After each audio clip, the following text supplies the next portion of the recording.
Hola, buenas a todos. Mi nombre es Augusto Ortega, soy profesor, me desempeño en el área de biología en niveles tanto de educación secundaria y educación superior. El tema que elegí para realizar este microvideo es acerca de la célula celda de vida. Lo que veremos en este video es una introducción básica acerca de este tema. Bueno, actualmente podemos decir sin temor a equivocarnos que las células son unidades básicas de la vida, ya que todos los seres vivos están formados por células. Podemos encontrar tanto organismos unicelulares como bacterias, arqueas, algunas algas, algunos hongos, y pluricelulares como insectos, mamíferos, plantas, hongos, etc. Todo aquel que posee vida está constituido por células. Sin embargo, para llegar a esta conclusión, hubo que desarrollar una teoría celular que tardó cerca de 200 años en completarse y ser aceptada por toda la comunidad científica. Ahora vamos a ver una breve historia. ¿Quién descubrió la célula? La primera persona que utilizó la palabra célula fue el investigador Robert Hooke, quien observó a través de un microscopio primitivo una lámina de corcho en la que observó una serie de celdillas que se repetían continuamente y de forma ordenada. A estas celdillas fue a lo que Hooke denominó célula. De ahí la palabra denominación del título del video, celda de vida. Ahora sabemos en la actualidad que lo que Hooke observó eran células vegetales muertas. Únicamente se observaba la pared celular. Tiempo después, a pesar de los avances tecnológicos en la microscopía, hubo que esperar hasta en el año 1838 para realizar más progresos en la teoría celular. Fue cuando los investigadores Theodor Schwann, era un zoólogo, y el botánico Matthias Schleiden pusieron a estudiar tejidos tanto de animales y vegetales respectivamente, cada uno en su área. Luego se pusieron en contacto y así definieron que tanto los animales como las plantas estaban constituidos por células.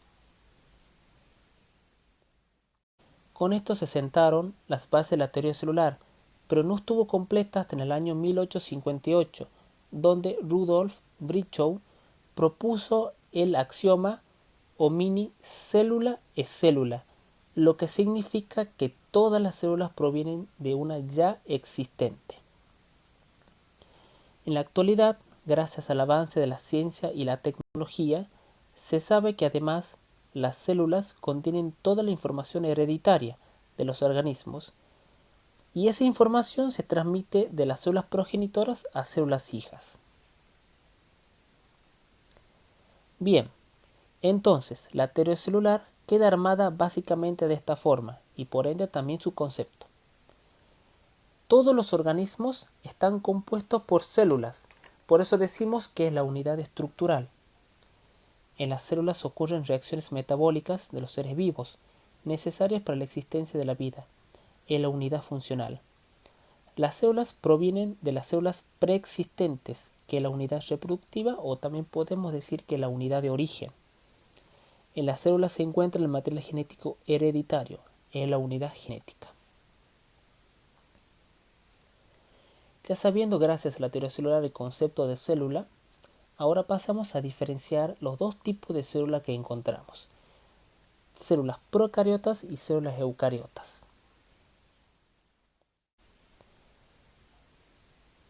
Célula procariota. Pro significa antes y cario núcleo. Entonces definimos a la célula procariota como una célula que no posee un núcleo verdadero. Se originaron mucho más antes que las células eucariotas. Bueno, estas células carecen de una envoltura nuclear que delimita la zona donde se encuentra el material genético, que es el ADN. Este ADN se organiza en un solo cromosoma que se encuentra en el citoplasma.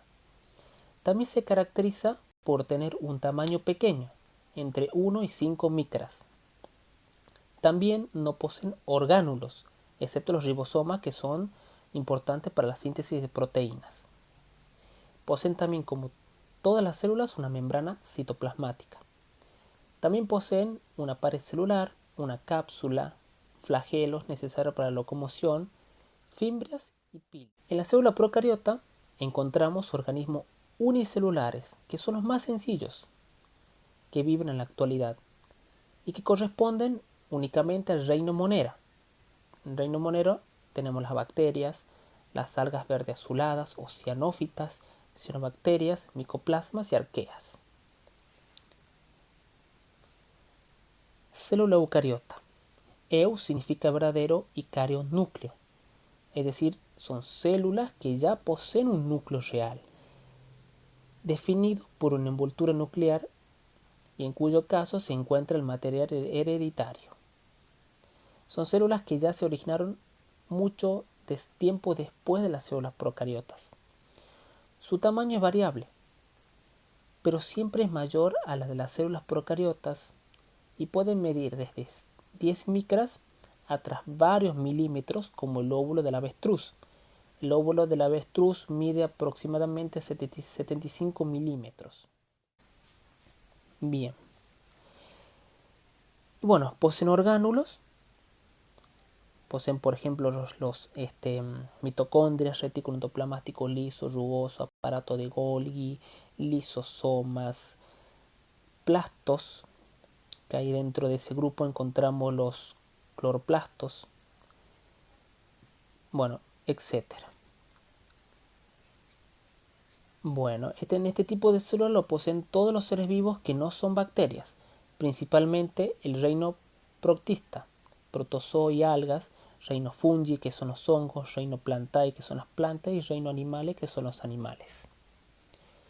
Bien, aunque existen diversos tipos de células eucariotas, como las que conforman también los hongos, las algas, los protozoarios, las células eucariotas más representativas y que utilizamos siempre en clase son las células tanto animales como vegetales. Bueno, vamos a empezar primero con la célula vegetal. Voy a nombrar ciertas características que las diferencian de la célula animal, como por ejemplo la presencia de una pared celular. Esta pared celular en composición química es diferente a la pared celular de los organismos procariotas y de los hongos también.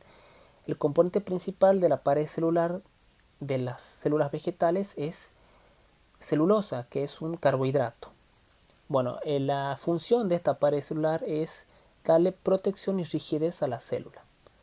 También otra característica que la diferencia de la célula animal es que poseen plastos. En este caso, en este grupo encontramos los cloroplastos. También podemos encontrar mieloplastos, leucoplastos, etc. Pero vamos a nombrarlos principalmente cloroplastos porque acá se realiza el proceso de fotosíntesis. Y otra característica que la diferencia de la célula animal es que poseen una gran vacuola. Aproximadamente está en posición central. Bien. Célula animal.